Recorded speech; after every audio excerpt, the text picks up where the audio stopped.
तो 2 के स्टार्टिंग में हम देखते हैं कि पाक को हॉस्पिटल ले जा रहे होते हैं। तभी पाक को कुछ पास्ट के कॉलेज का टाइम याद आता है जिसमें वो एक स्पोर्ट में पार्टिसिपेट करता है और मीहू को देखता है क्योंकि वो उसको पसंद करता है। फिर स्पोर्ट स्टार्ट होता है और चैंगो का टर्न आता है। तो जैसे ही वो जंप करता है उसके टाइम पे वो पोल टूट जाता है और वो नीचे गिर जाता है। तभी मीहू उसकी हेल्प करने के लिए आती है। तो पाक सोचता है मीहू उसका हर कंडीशन में साथ देती है और फिर उसको होश आता है और मीहू और उसके डैड वहीं पर होते हैं और उससे पूछ रहे होते हैं कि क्या तुम ठीक हो। तो पाक बोलता है हाँ मैं ठीक हूँ। फिर उसे याद आता है कि उसका एक कार एक्सीडेंट हुआ था। फिर वो अपने फ़ोन के बारे में पूछता है तो मीहू बोलती है तुम्हारा बुरे तरीके से एक्सीडेंट हुआ था और तुम्हारी कार पूरी तरह से क्रैश हो चुकी है, तो हमें तुम्हारा फ़ोन नहीं मिला। ये सुनकर पाक थोड़ा परेशान हो जाता है। फिर वह घर जाने लगता है। तभी वहाँ पर पुलिस आती है तो पाक को ड्रग्स लेने के आरोप में अरेस्ट कर लेती है और उसे अपने साथ ले जाती है। तो मीहू बोलती है तुम चिंता मत करो, तुम्हें इस प्रॉब्लम से मैं निकाल लूँगी। फिर नेक्स्ट सीन में पाक जेल में बैठा होता है और सब कुछ सोच रहा होता है। फिर उसे याद आता है कि उसे ड्रग्स उस लेडी ने दिया था जो कि उसे उस होटल में मिली थी। इसलिए वो पुलिस से रिक्वेस्ट करता है कि उसे मेयर चोई से मिलना है और ऑफिसर उसकी बात मान लेता है और उसे मेयर से मिलने देती है। फिर मेयर चोई और चैंगो बात कर रहे होते हैं तो पाक बोलता है मुझे पूरा भरोसा है कि गोंग जी-हुन ने ही मुझे ड्रग्स देकर फंसवाया है। ये सुनकर दोहा बोलता है कि गोंग जी-हुन को इस बारे में कैसे पता चला कि तुम इस केस में हो और वो डैश कैम वीडियो तुम्हारे पास है। तो पाक बोलता है अब वो वीडियो मेरे पास नहीं है, वो उसे मिल गई है। ये सुनकर दोहा समझ जाता है कि पाक ने ये सब गोंग जी-हुन को बताया है। फिर दोहा गुस्से में बोलता है कि अगर तुम्हें उस पर इतना ही भरोसा है तो तुम उसी से हेल्प मांगो, मैं तुम्हारी कोई हेल्प नहीं कर सकता। ये बोलकर वो वहाँ से चला जाता है जिससे पाक बहुत परेशान हो जाता है। और फिर नेक्स्ट सीन में पाक के ऑफिस में पुलिस आती है इन्वेस्टिगेशन करने के लिए और उन्हें वहाँ पर बहुत सारे ड्रग्स और बहुत सारे पैसे मिलते हैं। फिर पाक चैंगो को बहुत बड़ा गैंगस्टर माना जाता है और उसे दूसरे जेल में शिफ्ट कर दिया जाता है जहाँ बहुत सारे क्रिमिनल्स होते हैं जो बहुत बड़े बड़े क्राइम कर चुके हैं। फिर पाक को एक रूम में ले जा रहे होते हैं जहाँ वो तीनों वीआईपी बैठे होते हैं। तो चाइबोंग बोलता है तुम्हारी हिम्मत कैसे हुई हमें धोखा देने की। तो पाक बोलता है तुम सब मुझे धमकी मत दो, मैं एक लॉयर हूँ और तुम्हारा ही बैंड बजा दूंगा। ये सुनकर सारे गार्ड उसे मारने लगते हैं जिससे पाक को बहुत ज़्यादा चोट लग जाती है। फिर नेक्स्ट सीन में एक पार्टी हो रही होती है जिसमें मेयर चोई दोहा और गोंग जी-हुन और उन दोनों की वाइफ भी होती हैं। वो लोग एक दूसरे से बात कर रहे होते हैं। तभी एक सेक्रेटरी आता है और मेयर के कान में कुछ बोलता है। तो मेयर जल्दी से टीवी ऑन करके न्यूज़ देखता है और न्यूज़ में बिग माउस के बारे में बताया जाता है कि बिग माउस और कोई नहीं बल्कि पाक चैंगो है।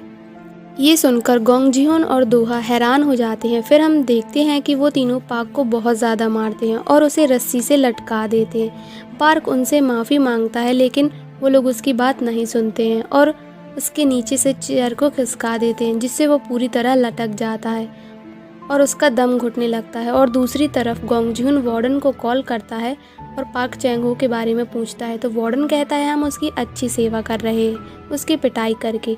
तो गोंग जी-हुन गुस्से में बोलता है उसे कुछ नहीं होना चाहिए, उसका ज़िंदा रहना ज़रूरी है ताकि मैं अपना पैसा उससे वापस ले सकूं।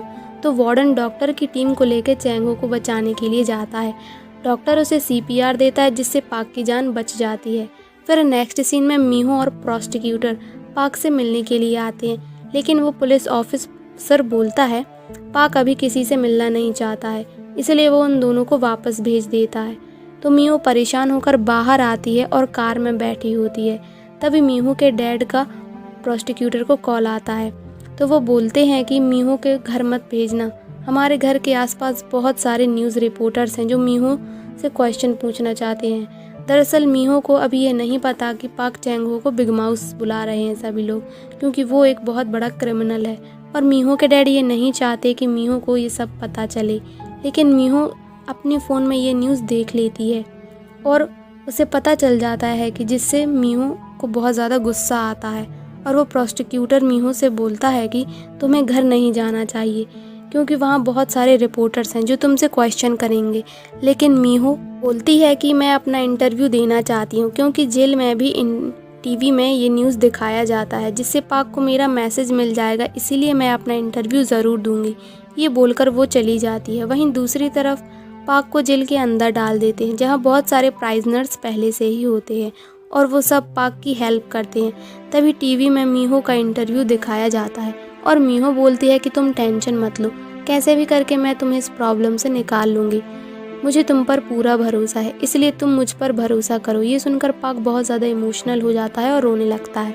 फिर नेक्स्ट सीन में हम देखते हैं कि डिटेंशन सेंटर में डिटेक्टिव पाक का स्टेटमेंट लेता है और वो पूछता है कि क्या तुम सच में बिग माउस हो। तो पाक बोलता है ऐसा नहीं है, अगर ऐसा होता तो मेरे बैंक में बहुत सारे पैसे होते और मुझे पैसों की प्रॉब्लम नहीं होती।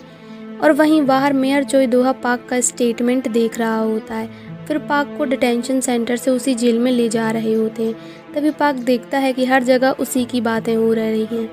फिर वो जेल में वापस आता है तो वो तीनों वीआईपी वहीं होते हैं और उसका मजाक उड़ाने लगते हैं कि क्या तुम सच में बिग माउस हो। ये सुनकर पाक को गुस्सा आ जाता है और वो उनसे फाइट करने लगता है। तो पुलिस ऑफिसर उन्हें रोकते हैं और पाक को जेल में डाल देते हैं। फिर नेक्स्ट सीन में पाक जेल में बैठा होता है।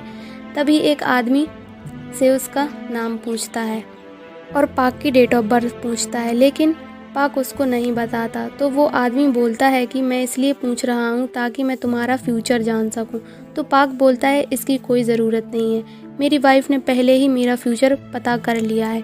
फिर नेक्स्ट सीन में हम देखते हैं कि गोंग जी-होon उन तीनों से मिलने के लिए आया है और वो उन्हें बोलता है कि मुझे बिग माउस से अपने पैसे वापस लेने हैं, इसलिए तुम तीनों से हाथ नहीं लगाओगे जब तक कि ये पता नहीं चल जाता कि वो बिग माउस है या नहीं, और उन्हें वार्निंग भी देता है।